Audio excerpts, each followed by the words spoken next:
Good evening. My name is Amanda Friedemann, and I'm the Assistant Director of Education at Illinois Holocaust Museum and Education Center. On behalf of our CEO, Susan Abrams, our Board of Directors, staff, and volunteers, I am delighted to welcome each of you to tonight's program, Possibilities and Challenges for Refuge in Latin America During the Holocaust. We are especially pleased to be joined this evening by over 40 educators participating in our week-long Summer Institute on teaching about the Holocaust, as well as hundreds of attendees from around the country.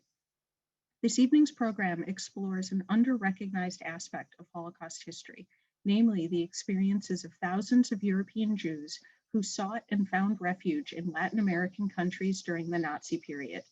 These refugees faced challenges and found opportunities both similar to and different from those encountered by refugees whose stories may be more familiar to us. Some European Jews joined existing Jewish communities in their countries of refuge, helping to strengthen Jewish communities that in many cases continue to this day.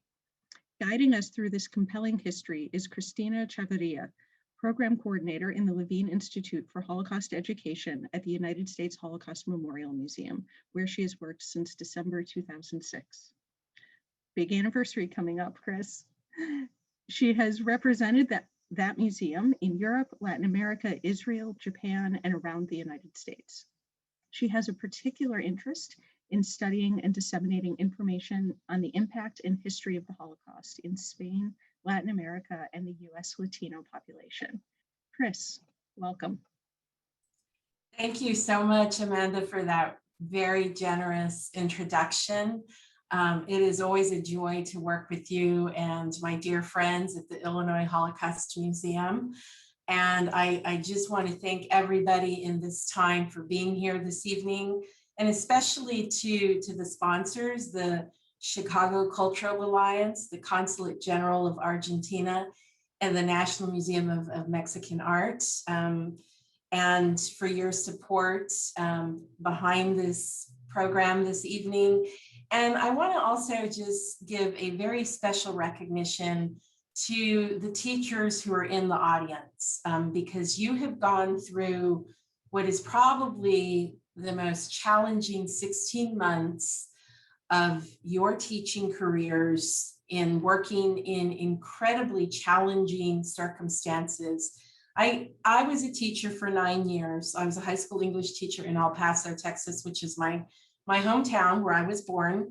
And I could never imagine having to do what you have done. And yet you still are growing as teachers. You are taking part in the Institute this week. You are engaged and you keep going. And for that, we salute you at the U.S. Holocaust Memorial Museum. And we are incredibly determined to stay with you and to create resources that will support you, and to even more than that, work with our wonderful partners that we have around the country, including the Illinois Holocaust Museum. So thank you to everyone for being here. So I just want to say a few things about the research that I've done and address just a couple of issues when it comes to this history. First of all, I'm not a historian by training. I was a literature major, but I had a concentration in Latin American literature, which of course we had to study much of the history of the Americas. And there were many intersections there with what was happening in Europe at the time in the 1930s and 40s, and even earlier than that and beyond. There are so many themes in this history that coincide. My interest in looking at Latin America wasn't because of my own background as a Latina, although it in some ways kind of started that way, but I was challenged one day when I was working at Holocaust Museum Houston prior to coming to Washington, D.C. I was challenged by somebody who I didn't know, who left a voice message asking me about why I wasn't working for Latinx causes and why I was working at the Holocaust Museum when my own people, as he said to me, were also experiencing discrimination and racism. And it really got me to think about these intersections. Where are the intersections, not just thematically, but what was the history of of Latin America, broadly speaking. And we have to remember that Latin America is several countries, not just, of course, one country or a continent. It's both continents. And it also just got me to think not so much about the Nazis who went there after, the perpetrators who went, but looking at Latin America, were refugees able to go there? Were European Jews able to find refuge in different countries? And I just want to note that Latin America is not necessarily head and shoulders above the United States in taking in refugees at this time. The United States took in quite a few refugees, but there was no particular policy in any country to rescue European Jews that I know of in the Americas. So it's not necessarily that we're looking at Latin America here as these countries as being saviors, so to speak. We are looking at how some were able to go to Latin America, and also the factors that push them back from going there. So we're looking at both sides of the issue.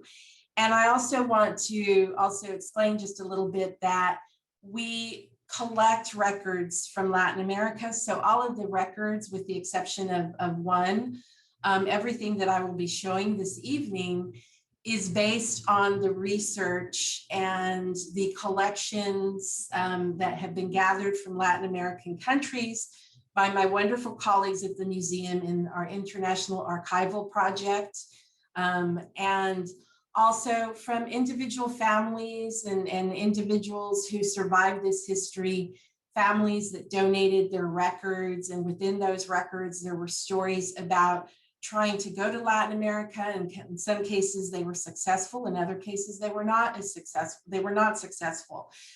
So everything that you see here is based on records that I have found in our collections at the U.S. Holocaust Memorial Museum, and also the backstory.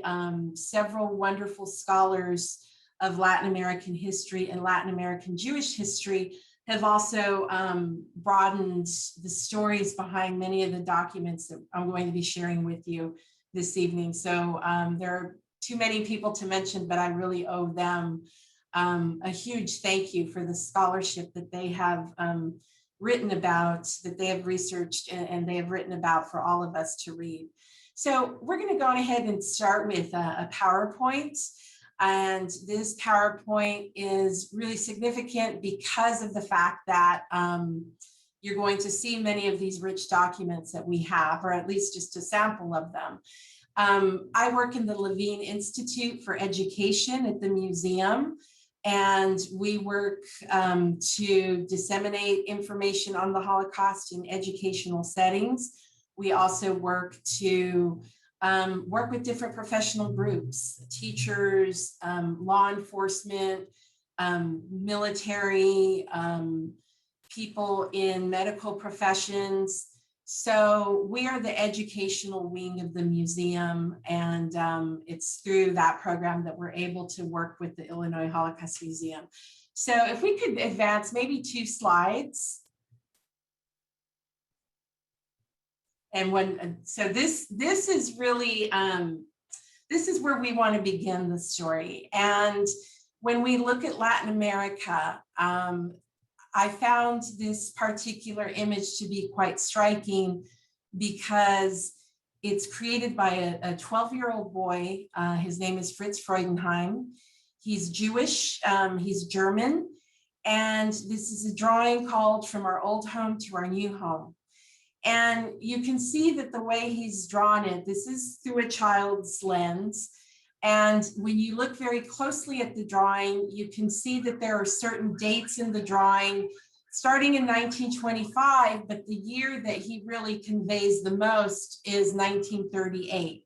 So we see that his family, if you look closely at the top, we see that his family leaves Hamburg, Germany in 1938, in the fall of 1938, in October, and they journey to different parts, different countries in Europe. And they ultimately settle in Montevideo, in Uruguay, in Montevideo on a Calle Sotelo Street.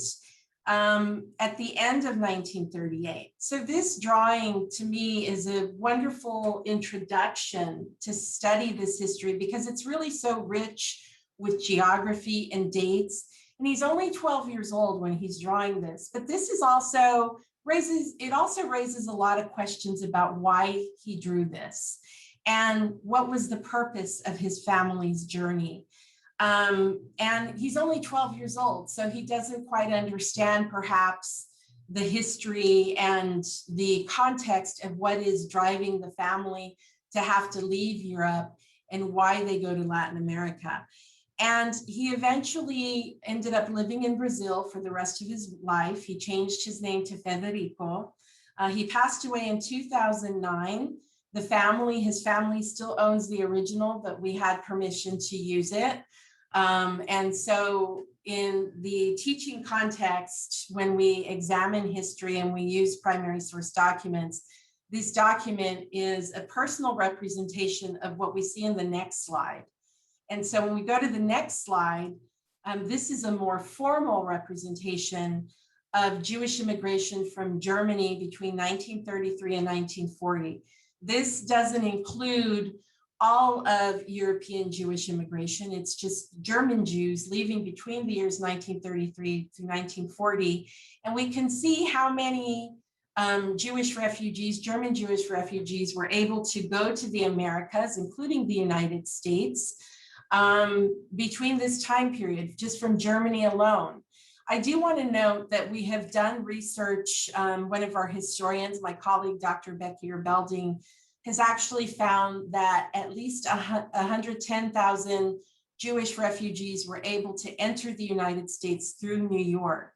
So again, there was no policy to bring refugees over, but in different cases, refugees were able to go to different countries, including the Americas, which we see there at the bottom. So if we go to the next slide, we actively collect records of the Holocaust from all over the world. In many cases, we work with various nations for them to open their archives from the Holocaust era to us so that we can digitize these records. And in many cases, we have individuals who share records with us. And what we have right here, what we're going to watch is a short clip of historical film footage. There is no audio to it, but these are images of some of the refugees from Germany and Austria who in 1938 were able to go to South America through the aid of the American Joint Jewish Distribution Committee, or the Joints for short. So these are some of the refugees in Trinidad and Tobago. This particular image is outside of Caracas. This is in Venezuela, and you can see the steamer trunks of refugees who have arrived on a boat called the Königstein. The Königstein was originally supposed to go to Trinidad and Tobago, but it was refused entry. And Venezuela, through the aid of the existing Jewish community in Venezuela, particularly the Sephardic community, a family, David Benacerraf, who was a prominent member of the Sephardic Jewish community, helped to convince the president of Venezuela to allow the passengers on the ship who were Jewish to stay in Venezuela, which they did. One of the passengers is a man named Franz Blumenstein, who I'll speak about in a moment. I think we can recognize perhaps where this is taken. This is in Ecuador. And these are refugees from Germany in the film footage here. What is striking about this film footage is how different the climate is for them than what they were probably used to, coming from cities like Vienna or Berlin, and then going to this arid, very high altitude country where the climate was very different from what they knew. So this film footage, we actually have about 40 minutes of this film footage in our archive, and you can see some more of it on our website. And the man who filmed this, David Blick, he was an attorney from Pittsburgh who was sent to South America to help the Joint Distribution Committee decide if it wanted to put forth more funding to send, to try to help more refugees reach South America. He visited 11 countries in this visit between 1938 and 1939. But when the war breaks out in September, the efforts largely start to stop. They have to halt the help because the money isn't coming through to help the refugees as it had been before. So if we go to the next slide, we are very invested in our relationships with various countries to collect the records. And the country from which we've probably collected the most records is Argentina. And that is not a coincidence, because to this day, Argentina has the 7th largest Jewish population in the world. About 250,000 Argentinian citizens are Jewish. And largely the reason for that is not because of the Holocaust and because of refugees or survivors of the Holocaust who went to Argentina after the war, but it is largely based from the end of the 19th century, when Eastern European Jews were escaping the pogroms, many who came here to the United States, and many who started to go to Argentina too at that time, all the way through the First World War. Argentina's policy was pretty liberal at that time, to allow more immigrants to come into the country. And part of the reason for that was because Buenos Aires already had such a large existing Jewish community. There was very strong Jewish life there.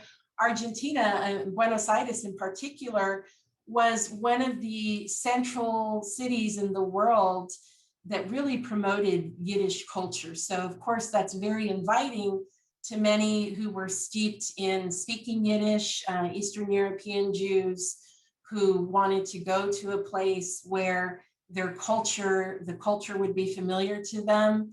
Also, many people consider Buenos Aires, which is a beautiful city, to be very Parisian, to be very European. So these were elements of Argentinian life that drew Jewish immigration there.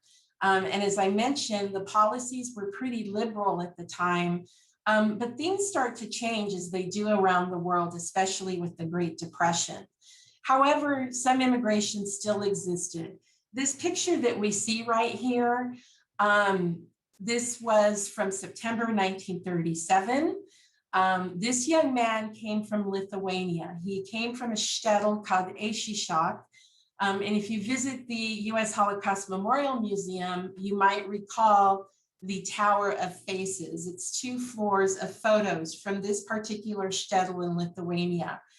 He was part of a program that invited immigrants at the time, not refugees. We have to understand the difference. Immigrants at the time to go to Argentina to help establish businesses outside of Buenos Aires. But he ended up staying in Buenos Aires. And for Rosh Hashanah, he sent this card back home to his parents. Tragically, his parents did not survive the Holocaust, but of course he lived for several decades. He died in 1991.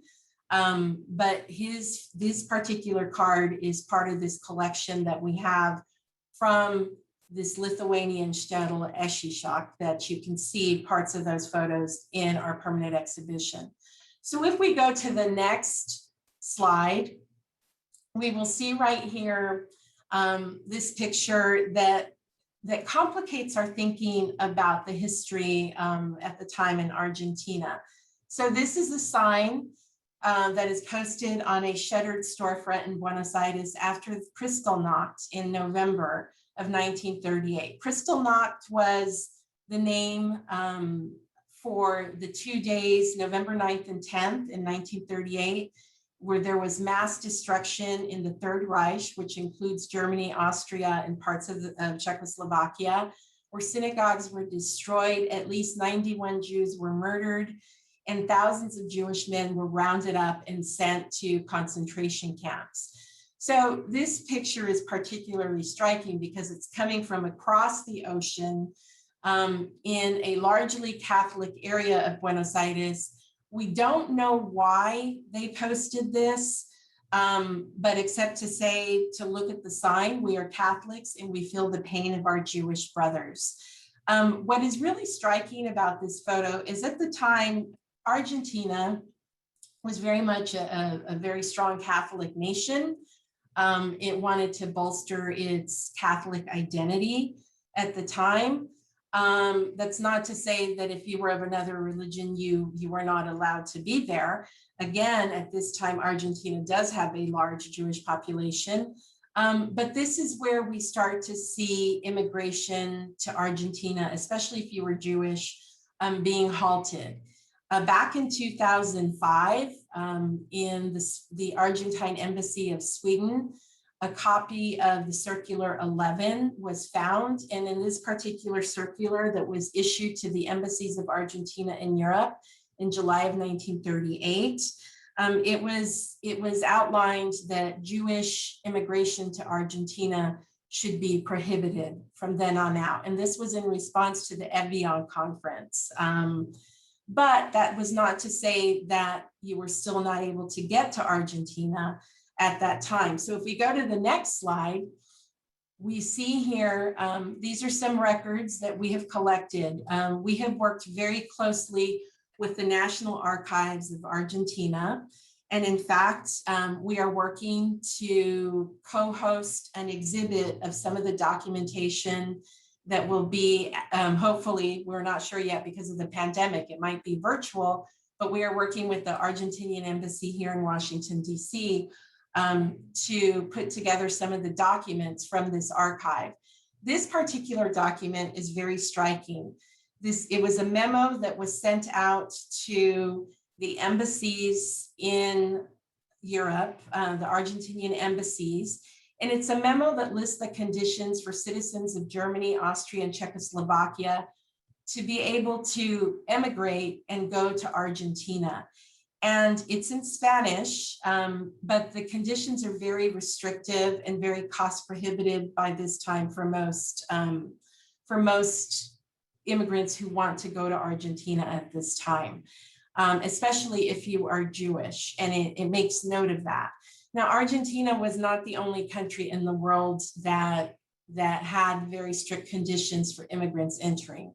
We see the same thing here in the United States, and we have similar documentation in our exhibitions at the museum and online that show the restrictive nature of immigration at the time.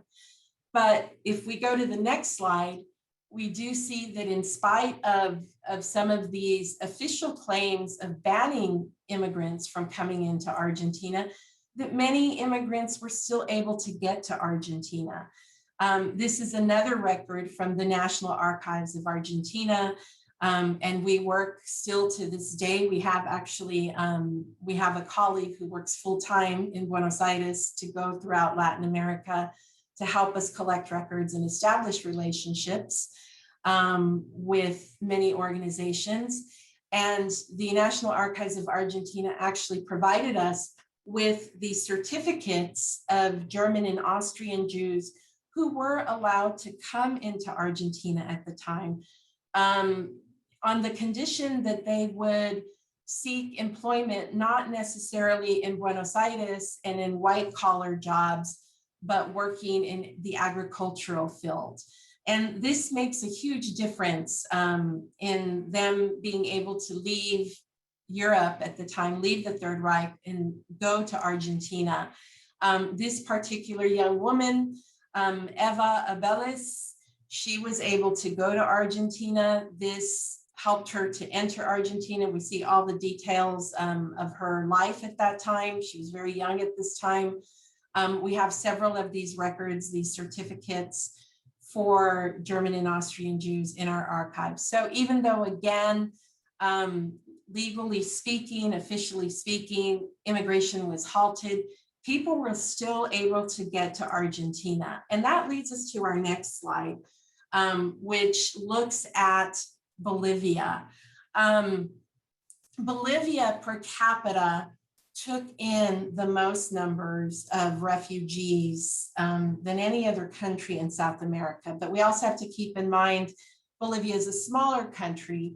Bolivia took in at least 30,000 Jews from Central Europe. And then after the war, survivors of the Holocaust were able to go there, namely from Eastern Europe. And also Bolivia was something of a way station for Jews who wanted to go to Argentina. Because once Argentina had formally stopped, they had halted the immigration process, many first went to Bolivia and then entered Argentina illegally. Bolivia, the case of Bolivia is quite striking because of a man named Mauricio Hochschild. Mauricio Hochschild was a mining magnate. He owned several mines, not only in Bolivia, but also in Argentina and in Chile. And he was Jewish, he was from Germany, and he had befriended Bolivia's president. And after the Chaco War, which was between Bolivia and Paraguay, Bolivia had lost a lot of its business, and Mr. Hochschild was able to convince the president of Bolivia to allow German Jews, Austrian Jews mostly, to go to Bolivia to help to establish businesses there and to help with the mining business, to use their knowledge from having studied business, some of them, to help to run some of the mines. So that is how Bolivia began to open its doors to refugees who were seeking to leave the Third Reich, especially after Kristallnacht and the events of 1938, including the annexation of Austria. And this is a document that I found in our archives. It's a document by a woman, Eni Bakrak. She was not going to teach and she was not going to work in the mines. She was proposing that if she went to Bolivia, she would teach, which was her profession. Happily for her, she was able to go to Bolivia. She met her husband among the other refugees from Austria, and it was her daughter who gave us her archive. So if we go to the next slide, we see these photos. If you look at the top photo on the left-hand side, this is a family, an Austrian Jewish family. The Spitzer families, they're on their way, they're in Italy, they have left Vienna, they're in Italy to take a boat that will first take them to Chile, and then from Chile, they will take a train that was called the Judeo Express, the Jewish Express, because it was known that many Jewish refugees were taking that train from Arica, from northern Chile, to go to Bolivia, to go to La Paz. The woman at the front of the photo on the left-hand side, standing next to the little boy, she's on the far left. This is Rose Spitzer. She is 7.5 months pregnant in this photo, and this photo was taken in July of 1939. So they barely made it out of Europe before the war begins. And if you look at the photo next to her, next to that photo of the family, this is the child who she gave birth to a couple of months after they arrived in La Paz, Leo Spitzer. Leo Spitzer is, he's a retired historian, and he gave us many photos of his family's life in Bolivia. So here we see him playing with his next door neighbor, a little girl. If you look very closely at them, they look very different from each other. They're dressed differently. He's wearing, nice, clean clothes. Her clothes, sadly, are tattered. She's barefoot.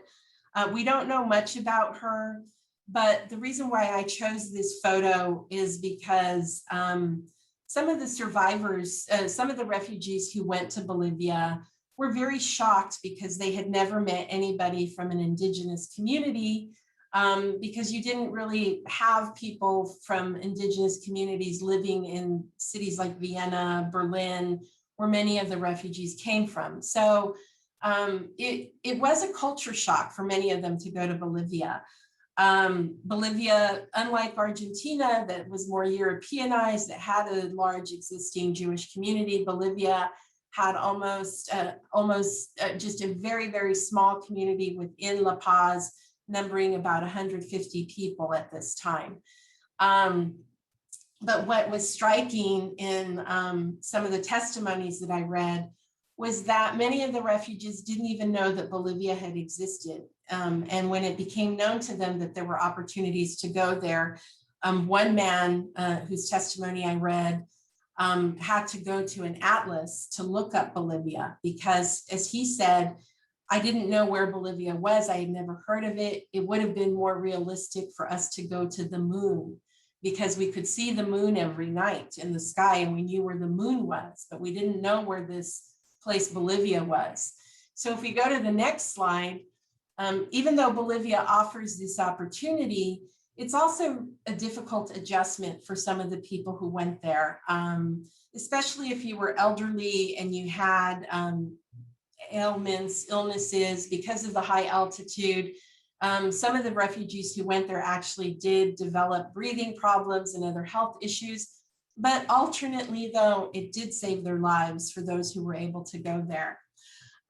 So earlier, we watched that short film clip and I referenced Venezuela and the boat called the Königstein. And I mentioned a man named Franz Blumenstein. Franz Blumenstein is here in this photo. He is the husband and father who we see with his wife Elsa and his little boy Heinz. This picture was taken in 1937. Heinz, their little boy, was born in 1935. They owned a pharmacy and a perfume factory.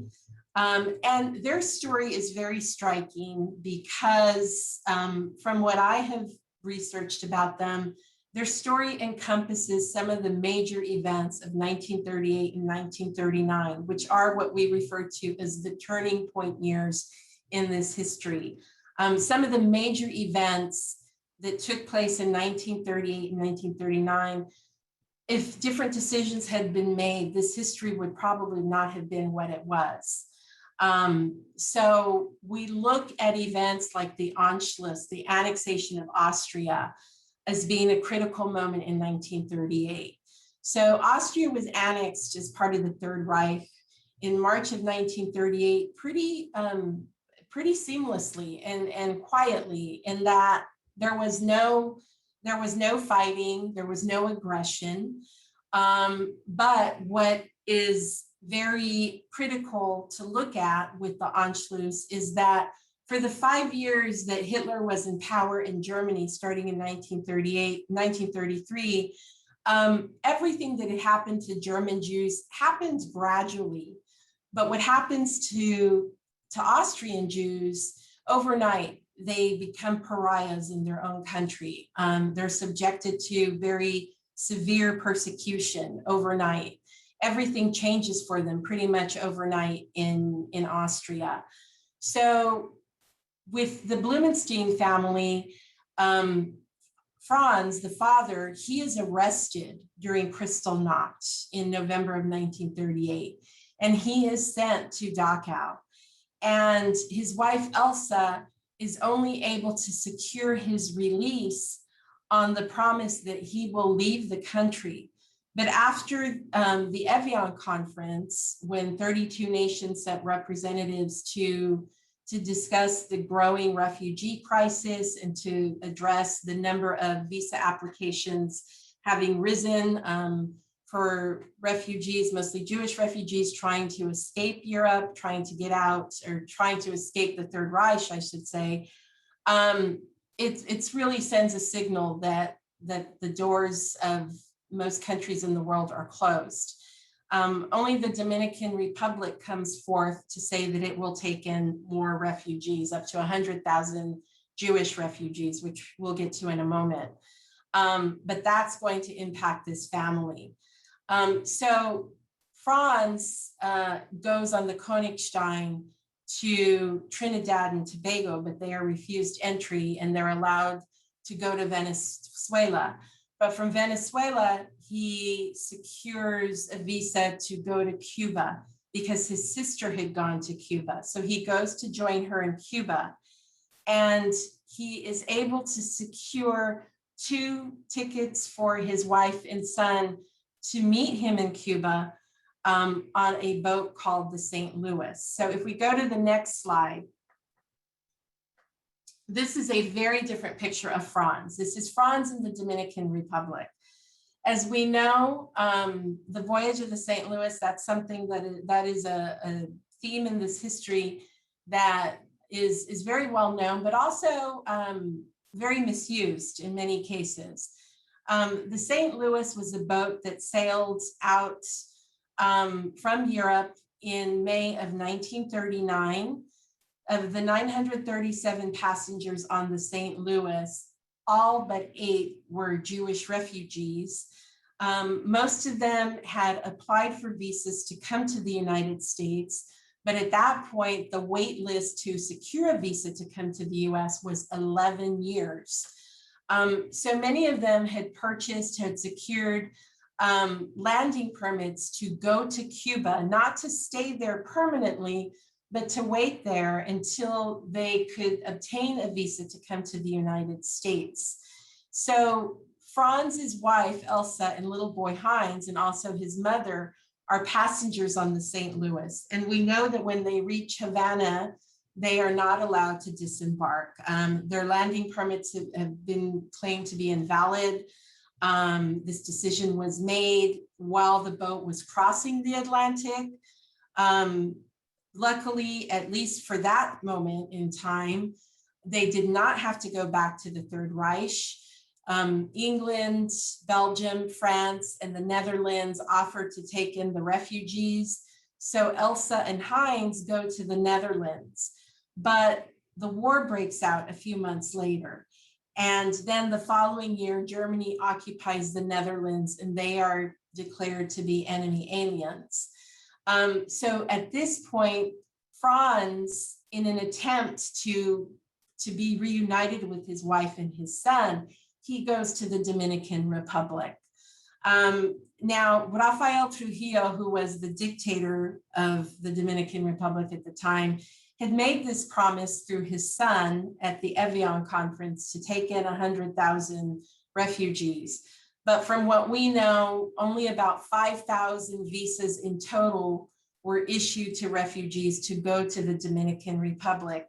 And we know that those who went to the northern part of the country to an agricultural area in Sosua, of which we see Franz here, less than 800 refugees actually made it there.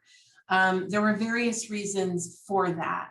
The Joint Distribution Committee once again put together an agricultural association called DORSA, the Dominican Republic Agricultural Settlement, that helped the refugees who come over. They tried to help them to work in agriculture on Sosua. It was a banana plantation. It almost failed, but they were able to establish a dairy farm, and to this day it still exists. And Franz was able to go to the Dominican Republic because he knew that there was a better chance to secure visas for his wife and his son to join him there. But life was not easy for the refugees who went to the Dominican Republic. As I mentioned before, most of them lacked the experience to work in agriculture, to work in farming. They were able to learn, they were able to establish a synagogue, they were able to establish schools, but it came under a great deal of stress. Many of the refugees who were able to go there was mostly men, young men. Not many women went there at first. Many of the men ended up marrying local women. But the war breaks out and the funding for Sosua diminishes. And also the threat of getting to Sosua became very real, with German U-boats circling in the Pacific and in the Atlantic and circling many of these countries. So Sosua really didn't grow after that. But Franz still attempts to bring his family over to join him in the Dominican Republic. And if we look at the next slide, this is a letter from 1941, a letter from Dorsa to Franz about the visas. Now, the Dominican Republic did issue visas for his wife and his son to join him in the DR.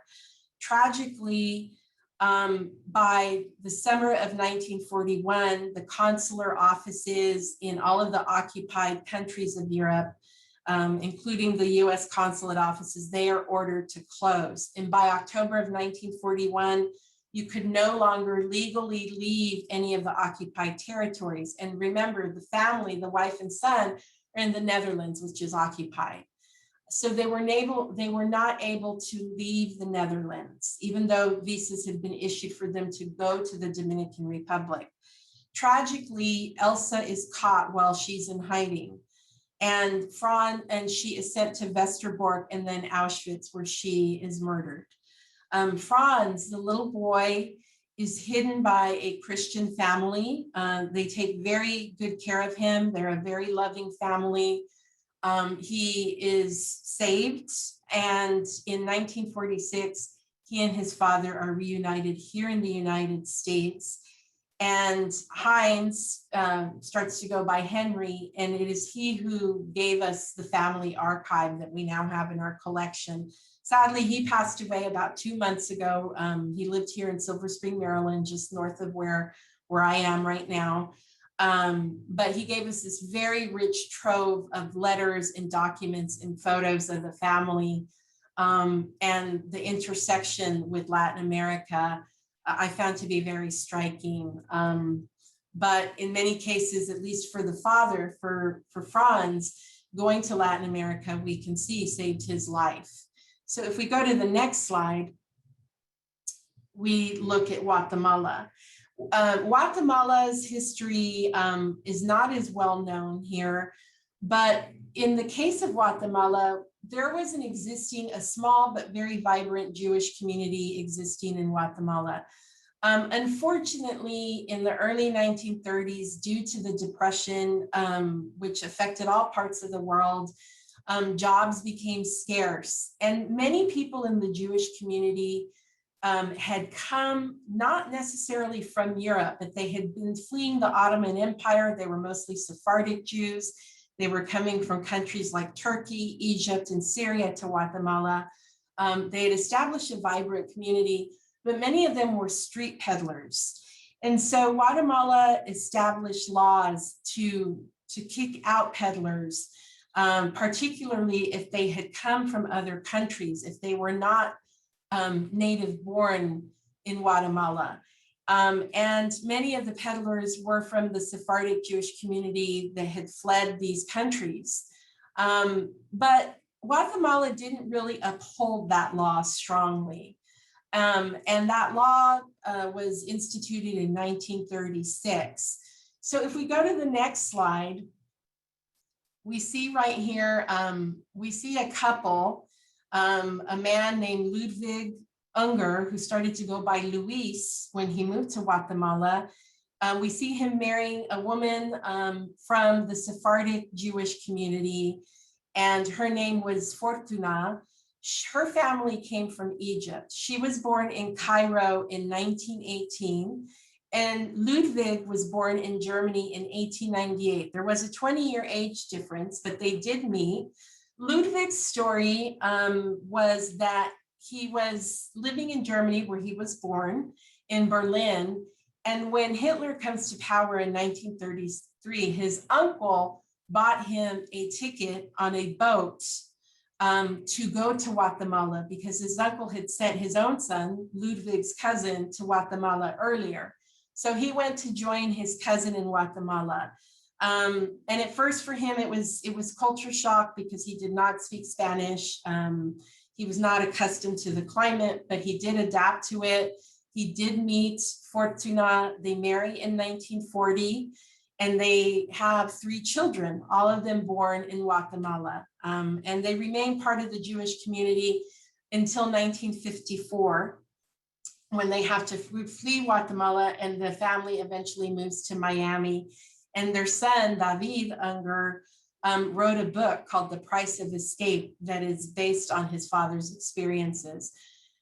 So Guatemala did take in some refugees. Again, it was not a policy, because the policy was actually the opposite, that refugees would not be allowed there, but some were still able to go there through different means. And if we go to the next slide, This is a document from the Joint Distribution Committee looking at the potential for families who have survived the Holocaust after the war to go to Guatemala.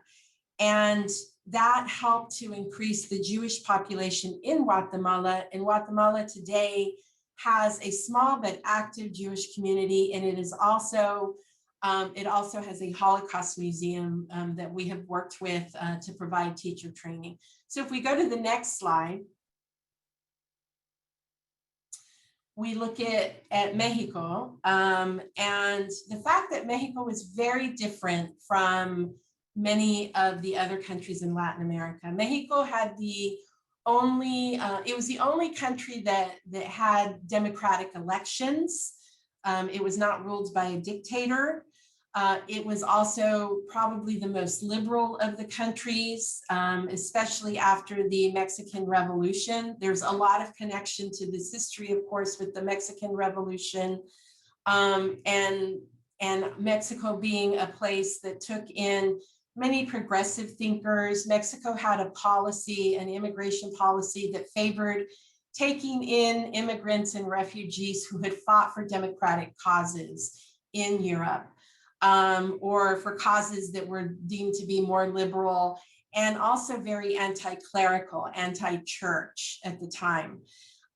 So that meant that you saw people like Leon Trotsky and people who had fled Europe with the rise of fascism, people who were professed communists, Marxists, socialists. Many of them found a home in Mexico, found refuge there, primarily Spanish Republicans.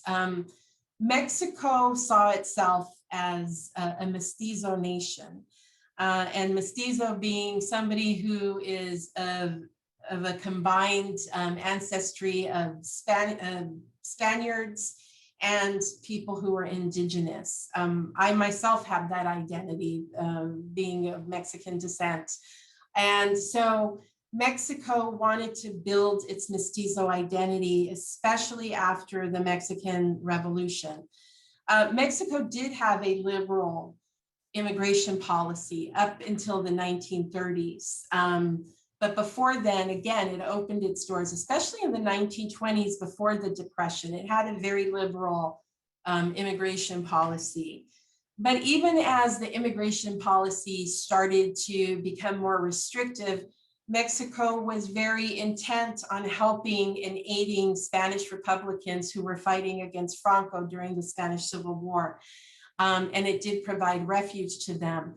And what is interesting there is that you have many people going to join the Spanish Republicans. We know about Ernest Hemingway, for example, but there were many European Jews, young European Jews, who were leaving their native countries like Germany, Austria, Hungary, to go and fight alongside the Republicans.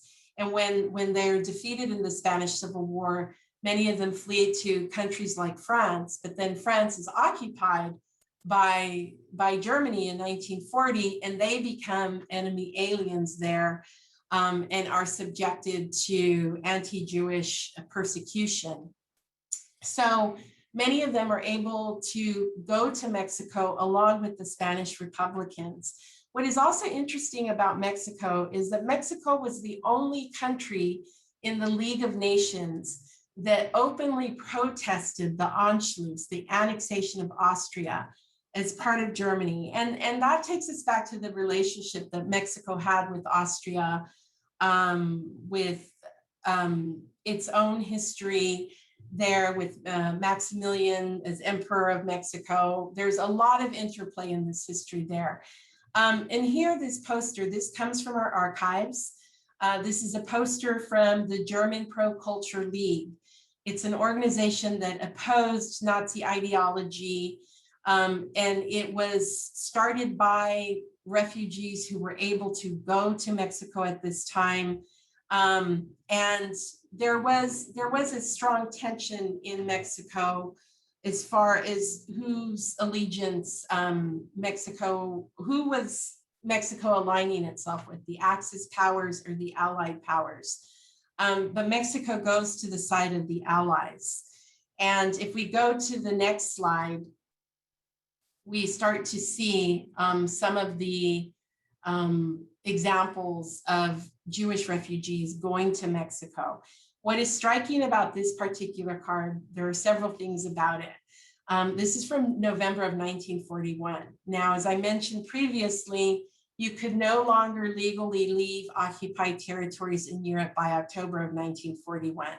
But this young man, a German Jewish boy, 16-year-old boy named Nicolas Bodek, he was able to go to Marseille, France. So Mexico maintained relations with the Vichy government, and Marseille was in the part of France that was under Vichy rule. So because of that, Nicolas Bodek was able to secure immigration to go to Mexico. And he was helped by a man named Gilberto Bosquez. Now, Gilberto Bosquez, many people refer to him as the Mexican Schindler. He has not been recognized as of yet by Yad Vashem, by the state of Israel, as a righteous Gentile, because there is some controversy that is still ongoing about whether he accepted money or not. But he did issue thousands of visas to mostly Spanish Republicans and some Jewish refugees to go to Mexico. He was ultimately in 1943 placed under house arrest by German authorities, and the Mexican government reached out and was able to secure his release after a year. And he was able to return to Mexico City, where he was actually greeted by many of the refugees who he helped. At the same time, though, there was a lot of fear of immigrants coming in to take over jobs, which is a common theme that we see in many countries, especially in light of the Depression. Of course, we see that as a huge factor here in the United States after 1929. But again, also too, our policies were informed by principles of eugenics as well. And those principles were not only in the United States. When we look at the Dominican Republic, many people ask about Trujillo. Was it true that he wanted to whiten the population and that's why he took in refugees? That's maybe partly true, but that's not the main reason why somebody like Trujillo wanted Jewish refugees to come. Trujillo, when we refer to the Dominican Republic, he had ordered the massacre of thousands of Haitians in the late 1930s. So he needed to rehabilitate his image, his international image. So he thought that by making this grand gesture at the Evian conference, that he would take in over up to 100,000 refugees, that would make him look like a humanitarian. So again, we have to look at the factors, whether they're benevolent factors, whether they're for another purpose, or whether refugees were able to go there just for various reasons, if they went illegally to Latin America, or whether they first went to one country and then were able to secure the documents to go to another country. We see a lot of crossing over when we look at Latin America. It is a very complex, but a very, very rich history. And on that note, I'm just going to, if we go to the next slide, and then we can take some questions. I don't want to go over time here. We're just going to watch this very short clip of a woman named Nellie Wolf. She was from Vienna, and when she was a young girl, she was able to go to Mexico. Her family, they were given visas by Gilberto Bosquez, and she talks about being on the boat sailing to Mexico with many Spanish Republicans and listening to them speak Spanish, because at the time she didn't know Spanish. She ended up staying in Mexico City for the rest of her life. So we'll go on ahead and just play this short clip, and then we'll take a few questions.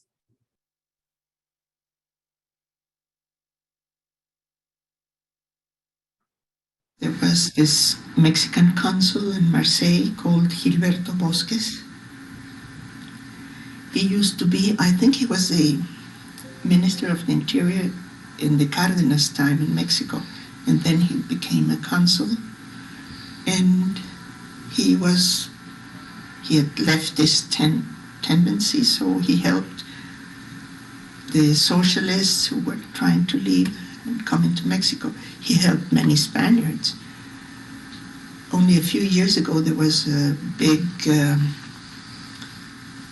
meeting to inaugurate the bust that was made with the contribution of people who he helped to save. The bust is still there in the Trotsky Museum. You can go and see it if you like. So But he lived up to the age of 103, I was told, and died only a few years ago, 1 or 2 years ago. he was someone who helped a lot of Jews to leave France. Not only Jews, he helped lots of Spaniards Yeah. too.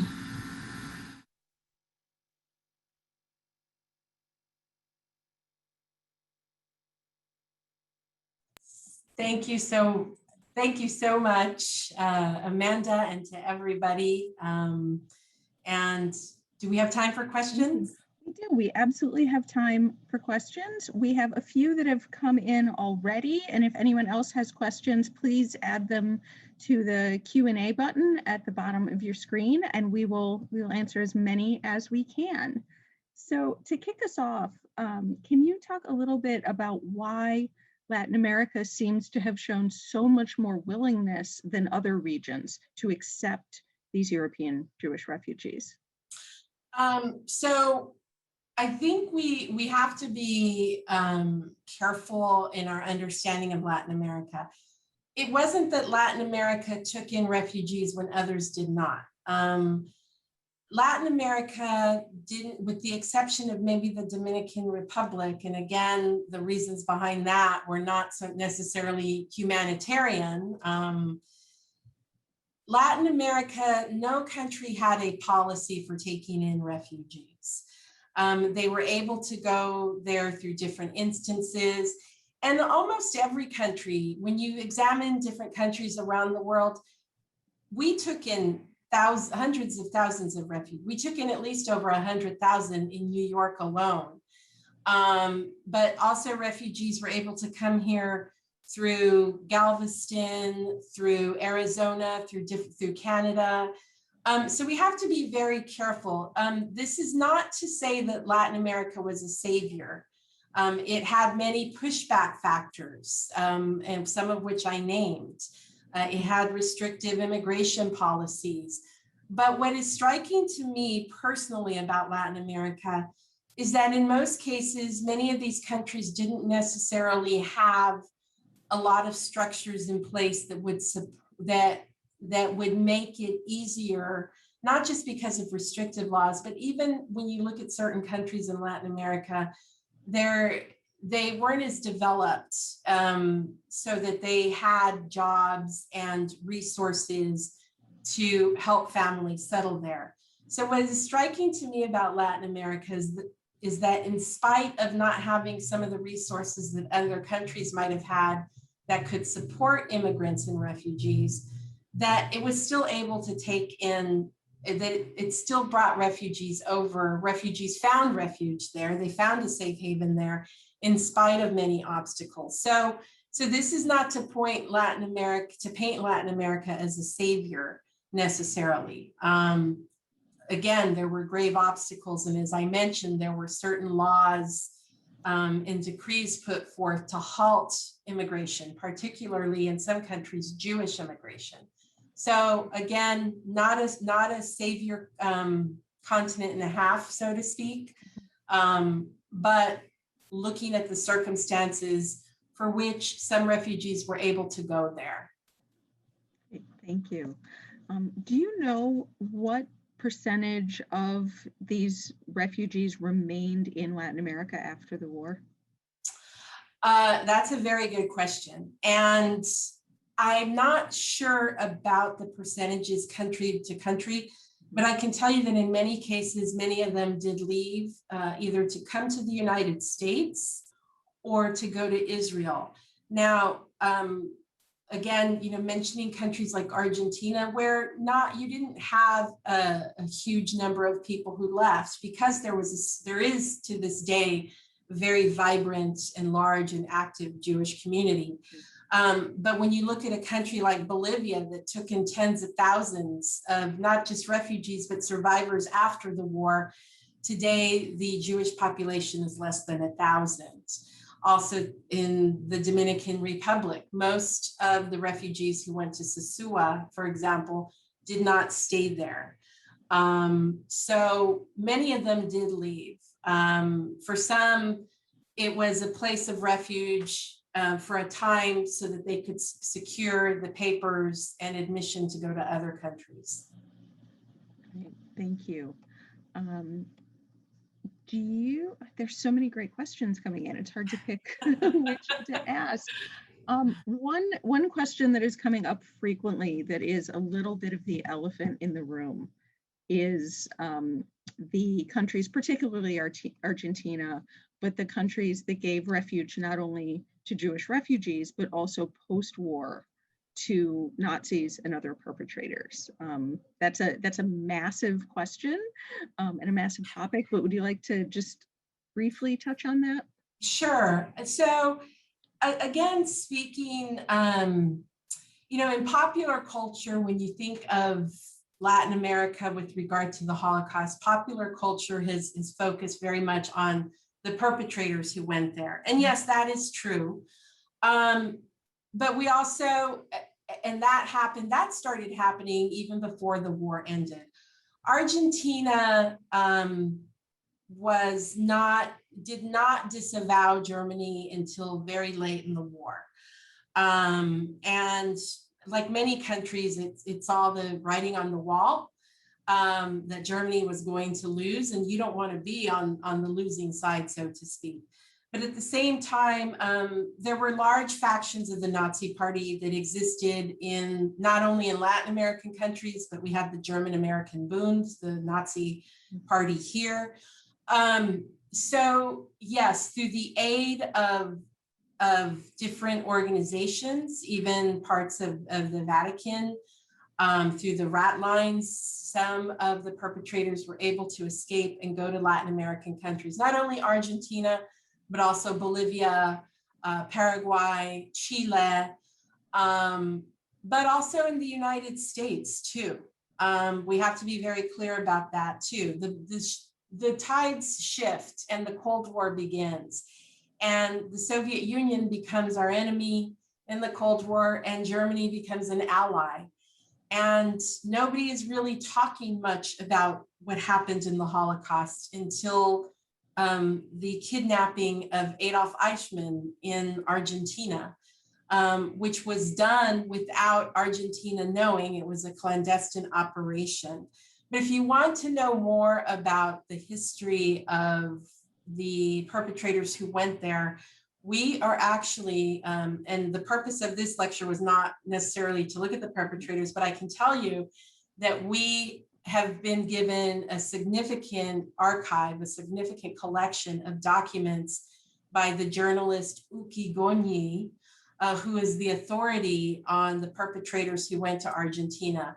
And all of the research that he's done, he has now given that to us at the U.S. Holocaust Memorial Museum. So you can read his book, The Real Odessa.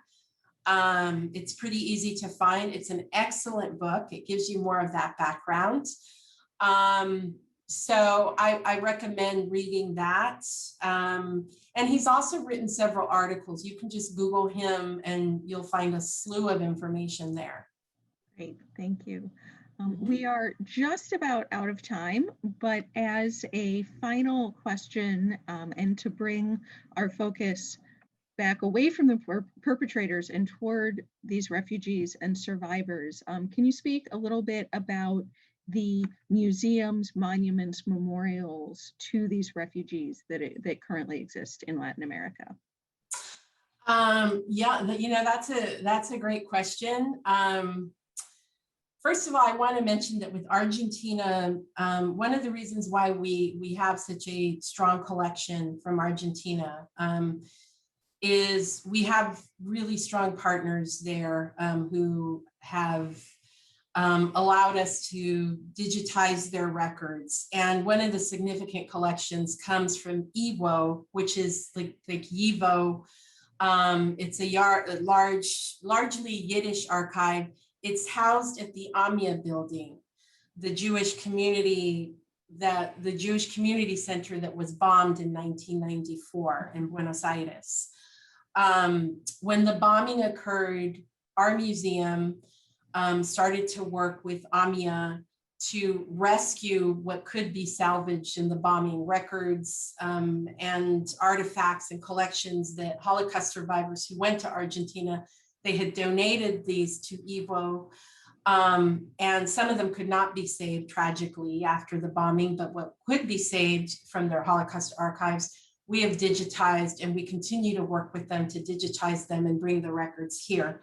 So I have to say that there is a Holocaust museum, the Museo de la Showa in Buenos Aires. There is also a incredible, and I have photos and I'm happy to share them with you, Amanda, from the Holocaust Memorial in Montevideo, right on the ocean.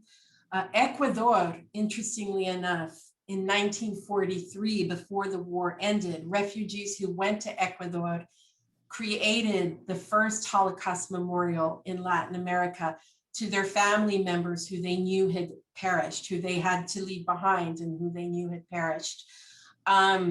There are other memorials in Argentina, in Mexico, in Mexico City, in DF.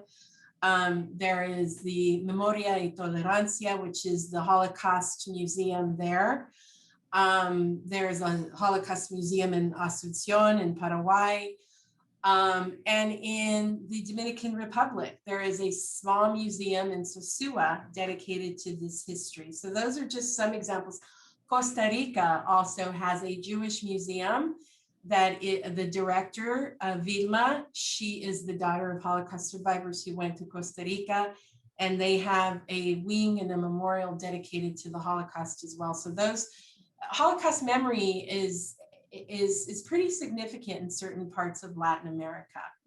But I mentioned the AMIA because that is probably the largest, and that is the anti-Semitic attack in the Americas, north or south, that has claimed the highest number of victims. 85 people were murdered in the AMIA bombing.